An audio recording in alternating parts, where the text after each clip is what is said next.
ورحمة الله وبركاته. نحمده ونصلي على رسوله الكريم أما بعد فأعوذ بالله من الشيطان الرجيم بسم الله الرحمن الرحيم وإما ينزغنك من الشيطان نزغ فاستعذ بالله إنه سميع عليم. আলহামদুলিল্লাহ, সমস্ত প্রশংসা মহান আল্লাহ তাআলার জন্য, যিনি আমাদেরকে এক সপ্তাহ পর আবার এই যৌথ আঞ্জুমানে আসার বসার কিছু কথা বলার ও শ্রবণ করার তৌফিক দান করেছেন। সকলে বলে আলহামদুলিল্লাহ। দরুদ ও সালাম বর্ষিত হোক সেই নেতার প্রতি যার আদর্শ বাস্তবায়ন করাই আমাদের লক্ষ্য উদ্দেশ্য। সকলে তার প্রতি সংক্ষিপ্তভাবে দুর্বাগ করি। সকলে বলে সাল্লাল্লাহু আলাইহি সাল্লাম।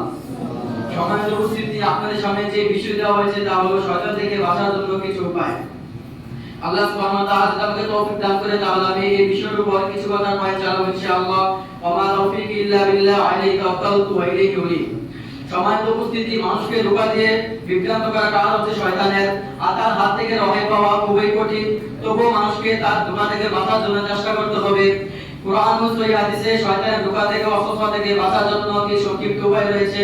তার মধ্যে থেকে নাম্বার 1, আল্লাহর কাছে শয়তান থেকে আশ্রয় চাইতে হবে। শয়তান যখনই মানুষকে ধোঁকা দিবে তখন আল্লাহর কাছে আশ্রয় নিতে হবে। আল্লাহ সুবহানাহু ওয়া তাআলা সূরা আরাফের 200 আয়াতে বলেন ওয়া ইম্মা ইয়ানজাকা মিনাশ শাইতান, যদি শয়তানের কুমন্ত্রণা তোমাকে প্রচলিত করে নাজগুম ফাস্তাইয বিল্লাহ, তখন তুমি আল্লাহর কাছে আশ্রয় চেয়ে নিবে। ইন্নাহু সামিউন আলিম, নিশ্চয় তিনি সর্বশ্রোতা ও সর্বাজ্ঞ। নাম্বার 2, কোরআন তেলাওয়াত করা। এটি একটি বড় ইবাদত। তাই কোরআন তেলাওয়াতের সময় বুঝে শুনে পাঠ করতে হবে, যেহেতু আল্লাহ সুবহানাহু ওয়া তাআলার বারে বড় বোঝা যায়। আর শয়তান এটা কখনো চায় না যে বান্দা হেদায়েতের দিকে আসুক। তাই কোরআন তেলাওয়াতের পূর্বে আল্লাহ সুবহানাহু ওয়া তাআলার কাছে আশ্রয় চেয়ে নিতে হবে। তিনি সূরা নাহলে 98 আয়াতে বলেন ফাইদা ক্রাতাল কুরআন, যখন তুমি কোরআন তেলাওয়াত করবে ফাস্তাইয বিল্লাহি মিনাশ শাইতানির রাজীম, তখন তুমি অভিশপ্ত শয়তান থেকে আল্লাহর কাছে আশ্রয় চেয়ে নিবে। শুধু তাই নয়, রাসূল সাল্লাল্লাহু আলাইহি ওয়াসাল্লাম বলেন আন আবি হুরায়রা রাদিয়াল্লাহু আনহু আন্না রাসূলুল্লাহ সাল্লাল্লাহু আলাইহি ওয়াসাল্লাম লা তাজআলু বিয়ুতাকুম মাকাবির ইন্না শাইতানা ইয়ানফিরু মিনাল বাইতিল্লাযী তুকরাউ ফীহি সূরাতুল বাকারা। আবু হুরায়রা রাদিয়াল্লাহু আনহু থেকে বর্ণিত, তিনি বলেন রাসূলুল্লাহ সাল্লাল্লাহু আলাইহি ওয়াসাল্লাম বলেছেন, তোমরা তোমাদের ঘরগুলোকে কবরে পরিণত করো না। যেই করে সূরা বাকারা পাঠ করা হয় ওই করে সবাই ঘর থেকে শয়তান পালিয়ে যায়। সহিহ মুসলিম হাদিস নং 11760। সম্মানিত উপস্থিতি, নাম্বার 3, আবু হুরায়রা রাদিয়াল্লাহু আনহু থেকে বর্ণিত, তিনি বলেন রাসূল সাল্লাল্লাহু আলাইহি ওয়াসাল্লাম বলেছেন, যে ব্যক্তি প্রত্যেকদিন 100 বার বলবে লা ইলাহা ইল্লাল্লাহু ওয়াহদাহু, আল্লাহ ছাড়া কোনো উপাস্য নেই, লা শারীকা লাহু, এবং তার কোনো শরীক নেই, লাহুল মুলকু, সমস্ত রাজত্ব তার জন্য, ওয়া লাহুল হামদু, এবং সমস্ত প্রশংসা তার জন্য, ওয়া হুয়া আলা কুল্লি শাইইন কাদির, এবং তিনি সকল কিছুর উপর সর্বশক্তিমান।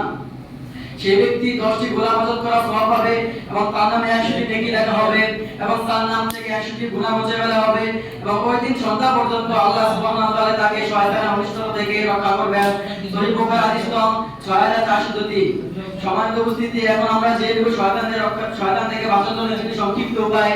নাম্বার 1, অধিক কালে ইস্তিগফার করতে হবে এবং বেশি বেশি লা হাওলা ওয়ালা কুওয়াতা ইল্লা বিল্লাহ পাঠ করতে হবে। নাম্বার 2, আল্লাহর কাছে দোয়া করতে হবে এবং তার কাছে আশ্রয় প্রার্থনা করতে হবে।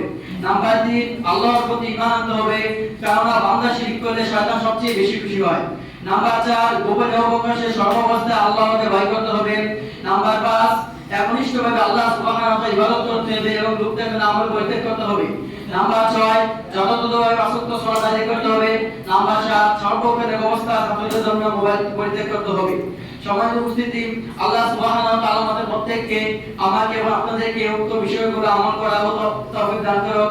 সকলে আল্লাহুম্মা আমিন। আসসালামু আলাইকুম ওয়া রাহমাতুল্লাহি ওয়া বারাকাতুহু।